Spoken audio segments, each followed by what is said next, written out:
Welcome to a new edition of the Famous Interviews with Joe Dimino. On this episode, we talk with author and ministry leader Kimberly Moses. She is highly sought after as a prophetic voice, intercessor, and prolific author. She has a quick, expanding worldwide healing and deliverance ministry. She currently resides in South Carolina and is the author of books, including her latest, Tested, Tried, But I Survived. Enjoy this interview. Joe Dimino, how you doing? Good. How you doing, Joe? I'm wonderful. Thanks for taking a minute out today. Yes. So where exactly are you located? I am in Florence, South Carolina. All right, wonderful. Before we get into what you do and your writing and all of that good stuff, I want to know, how did you do during COVID? How did COVID change you now that we're kind of coming out of everything? Well, I actually got sick with COVID, and I didn't think I was going to make it, so it took a lot of prayer and just believing God for my healing. It was just really, it was a press, and it was a challenge in my faith just to get up every day and even try to encourage other people. And in between all of that, I managed to get through by God's grace. But, economically, my family still prospered. I opened up a new business, which was a beauty business, and that was prospering. Also, I was able to release some new content for my ministry, like new books as well. And that's how COVID was for me. You know, just believing just to be healthy and to keep going. So if you were in front of a bunch of kids, say grade school kids at a career day, and one of them was to ask you, what do you do for a living? What is it that you do every day you wake up? How would you answer that? Yes, I would say I am a minister, and I preach God's word, and I'm also a publisher, and I help people write their books and get their books into bookstores. So talk to me a little bit about your childhood, how you got this faith and this desire for writing. Are you originally from South Carolina? Oh, no, I'm actually from Fayetteville, North Carolina, which is a military town, and growing up, I was not a Christian. I was actually a practicing Buddhist, and we practiced Buddhism up until I was like 12 years old. And the only reason why we got out of it because there was a demonic curse on our family, and so much bad and evil things were happening. So my father told one of his coworkers what was happening, and the coworker was a Christian, and he said, "You need to get your family baptized in the name of Jesus." So we did, and all the curse was broken. So from like 12 up to like 18, we barely went to church, maybe about 5 times. And, we kind of backslid. That's the best way to explain it.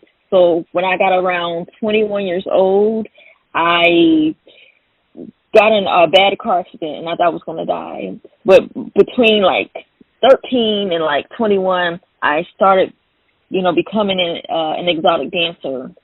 I became a stripper and just living the fast life, just showing my body, trying to get the wrong attention.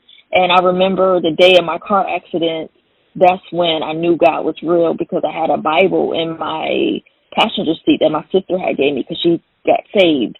And at the scene of the crash, the firefighter, he said, "Here, young lady, this Bible saved your life." And from there, that was the start of my real relationship with God. So from that point on, was it a long recovery, and how did you live your life after that?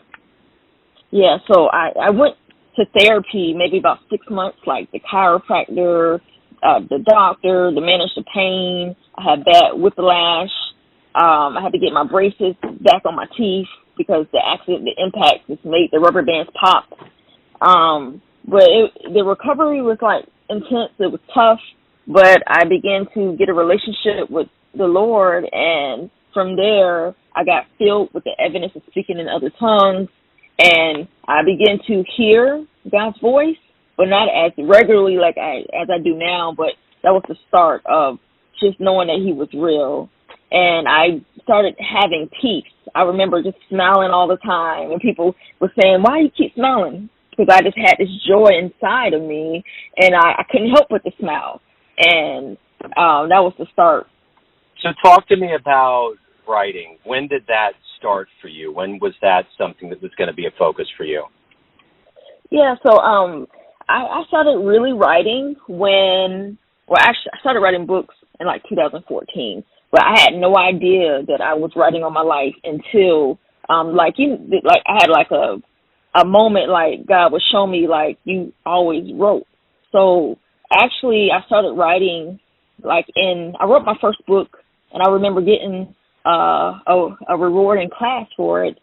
I was like in third grade, and then I remember writing these long sexual letters, and my mom used to always find these letters, and then I used to get in trouble. She was like, Kimberly, and I would get grounded for those letters. And then in undergrad, I would write like 25-page research papers.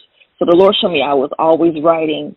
So in 2014, that was like the start of my wilderness experience, like one of the worst years of my life. And I was just isolated. I was on probation. It was just me and God. And God told me to start a blog on a website. So I began to write these little stories of encouragement and putting his scriptures in it. And God told me when I got done with the blog to take it down and put that in a book. So that's what I did. That was my first book. And then after I finished the first book, and in much prayer, he gave me a list of 21 books to write. And I was like, God, you want me to write 21 books? So it took several years to write those books. So when I finished those 21 books, he told me I wasn't done yet. So now today I have 48 books. So I just keep going. So that's the start of my writing, and it's therapeutic for me, very therapeutic. So who is a role model for you? Who do you look up to? Who's really guided you along your way? Yes. I like to look at my parents as, role models.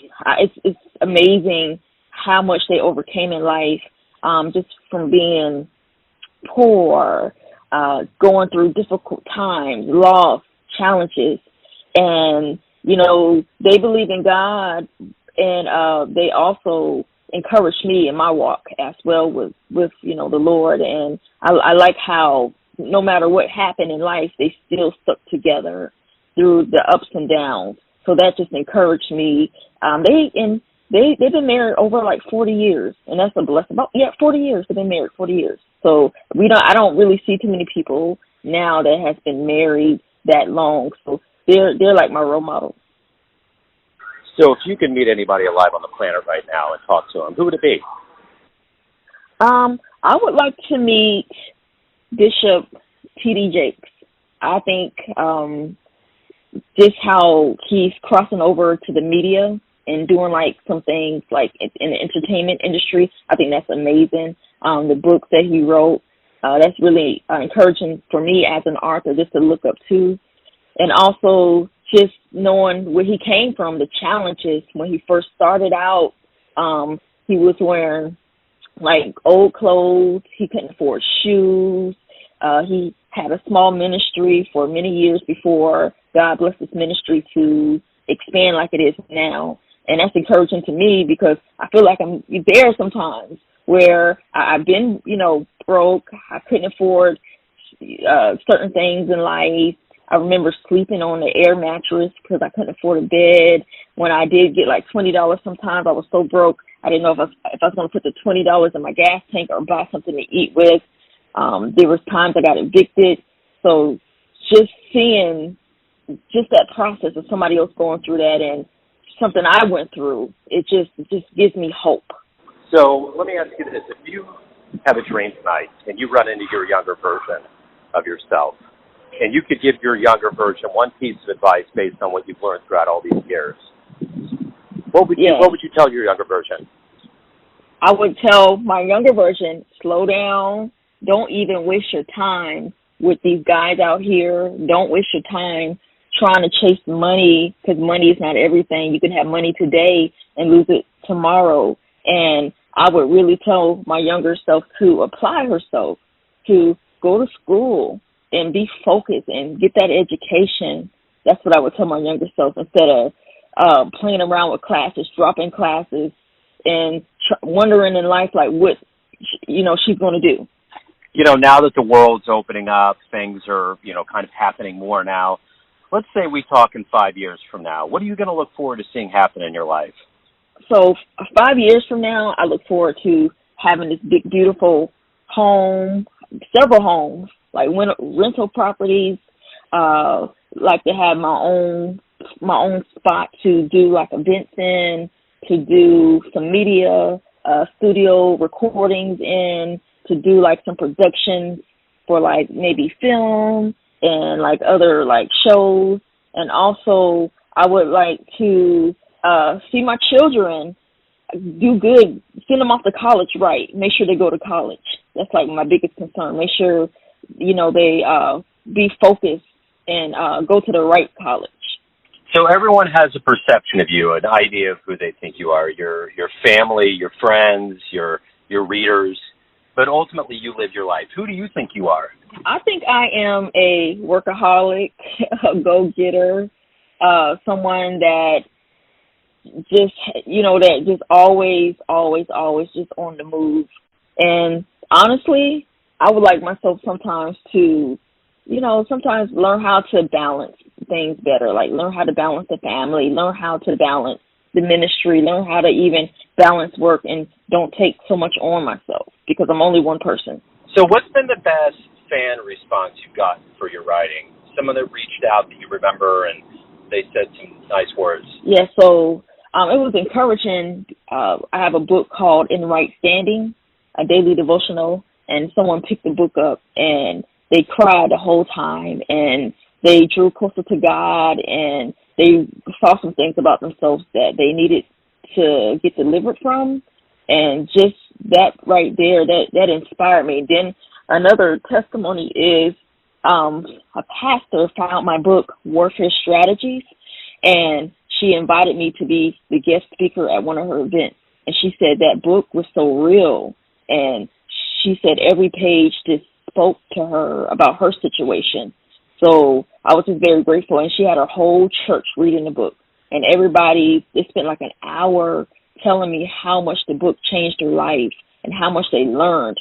But they really had no idea. It was just my pain, my suffering, the things I endured. So I was very grateful for those kind words. So if anybody out there wants to read your book, learn more about you, anything related to your world, where can they go? Where's the best place for them to go?